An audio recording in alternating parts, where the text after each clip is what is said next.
Montana's news leader, this is the MTN Noon News. Good afternoon. Thanks for joining us on the Noon News. I'm Andrea Lutz. We are following intense storms on the eastern United States this afternoon. An update is ahead, but first.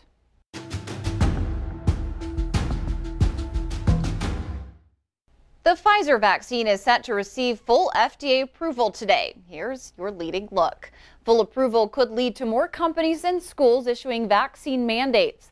The CDC says more than 200 million doses of the vaccine were administered nationwide to more than 91 million people. An Afghan baby and mother are doing well after giving birth aboard a C-17 plane headed from the Middle East to Germany. The mother began having complications during the flight. Medical personnel came aboard and delivered the child in the aircraft's cargo bay. As of today, the baby and girl are in good condition with the mom. Students headed back to school in Billings, but not before a last-minute change to wear masks. The decision, though, frustrating some parents as hundreds gathered to demand that the mandate be lifted. There's today's leading look.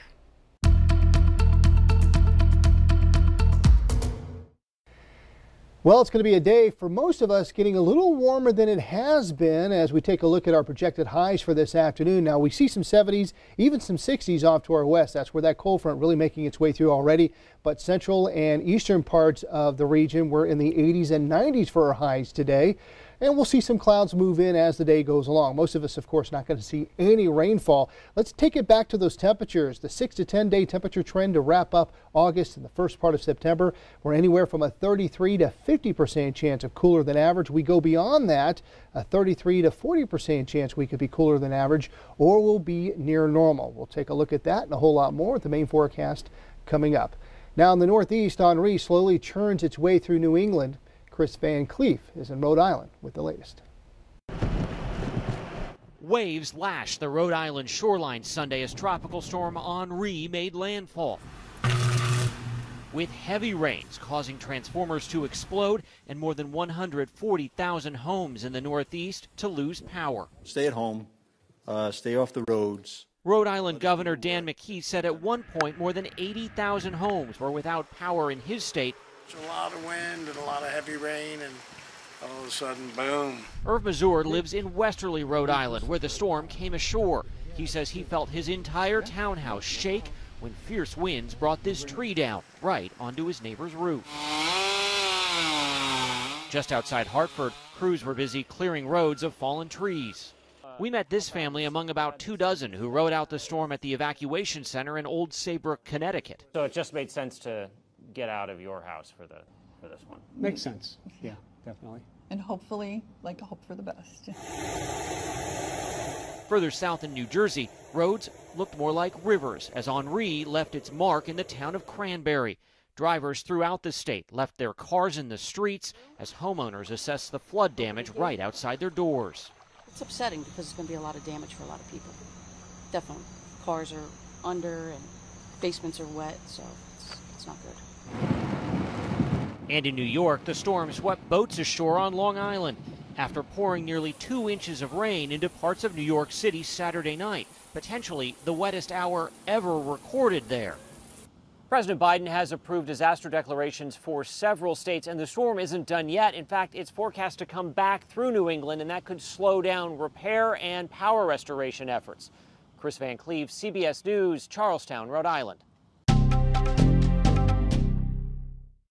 I'm Kaylee Neitzel here at the Great Falls Rescue Mission, where they're holding their annual Back to School rally to help students prepare for the upcoming school year. This week, students in the Great Falls area will return to school on Wednesday, August 25th.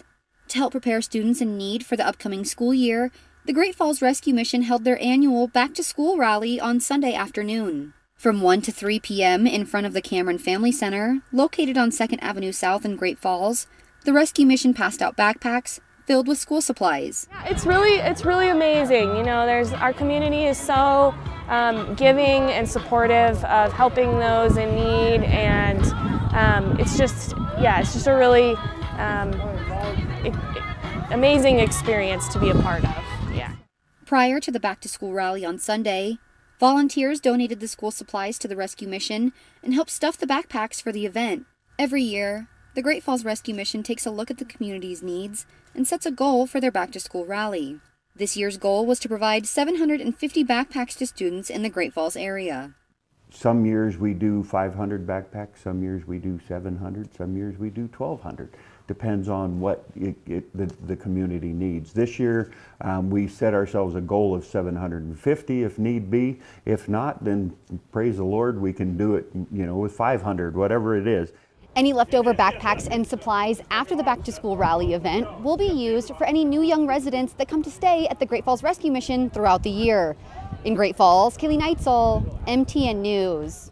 Up next, Miller Robson's back in with another check of today's forecast. Plus, a cleanup underway in western Montana could have lasting effects. We have that story straight ahead. The MTN Noon News continues right after this.